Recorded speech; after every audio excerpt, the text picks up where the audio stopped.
MSD 3 प्रश्न 6 उदाहरण देकर समझाइए कि रोज कहानी के मध्यवर्गीय स्त्री के जीवन यथार्थ का चित्रण हुआ है। उत्तर, मनोविश्लेषणवादी कहानी के प्रतिनिधि और हिंदी कहानी को परिपक्वता के शिखर पर प्रतिष्ठित करने में महत्वपूर्ण भूमिका निभाने वाले सच्चिदानंद हीरानंद वात्स्यायन अज्ञे हिंदी साहित्य के अग्रणी रचनाकार हैं। उनकी रचनाएं व्यक्ति के बाह्य और अंतः मनस्थिति और द्वंद्वों को सूक्ष्मता और सटीकता के साथ अभिव्यक्त करती है।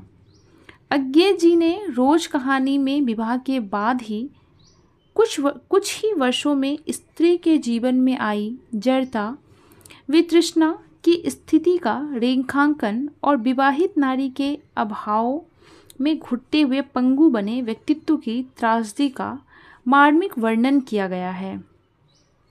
मैं शैली में लिखी गई यह कहानी स्त्री के सरोकारों से जुड़ी हुई है। मालती इस कहानी की नायक है। शादी के बाद अब वह चुप रहने लगी है।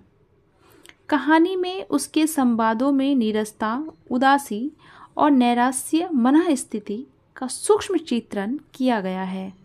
लेखक, चूँकि मालती से पूर्व परिचित और उसका बचपन का मित्र था, वह इन परिवर्तित हुई परिस्थितियों और प्रवृत्तियों को सूक्ष्मता व सटीकता से परख लेता है। मध्यवर्गीय स्त्री के जीवन यथार्थ का चित्रण।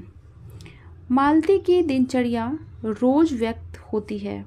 उसके पति डॉक्टर महेश्वर 2:30 बजे अस्पताल से लौटते हैं। उसके बाद 3 बजे वह खाना खाती है। यह रोज की दिनचर्या है। कहीं कुछ बदलता नहीं, सब कुछ वास्तविक है। मालती का जीवन रोज एक ही ढर्रे पर चलता है। एक यांत्रिक जीवन की यंत्रणा उसके साथ साथ उसका पति भी भोग रहा है। रोज रोज बच्चे के रोने के कारण चिड़चिड़ापन मालती के स्वभाव का अंग बन जाता है। यदि पहले कोई उत्सुकता, उत्साह, जिज्ञासा या किसी बात के लिए उत्कंठा भी थी, तो वह बचपन की बातूनी लड़की शादी के 2 वर्षों बाद ही बुझकर मौन हो गई। इस मौन को अतिथि भी परिलक्षित करता है। अतः मालती का मौन उसके दंभ का या अवहेलना का सूचक है। रोज कहानी में बाह्य स्थिति और मनः स्थिति का एक साथ अंकन हुआ है। अतः हम यह कह सकते हैं कि अज्ञे जी की कल्पनाशीलता और मनोवैज्ञानिक विश्लेषणता की क्षमता तथा शिल्प कौशल रोज कहानी के माध्यम से अभिव्यक्त होता है। नारी जीवन को लेखक ने मालती की यांत्रिक मानसिकता को चित्रित किया है।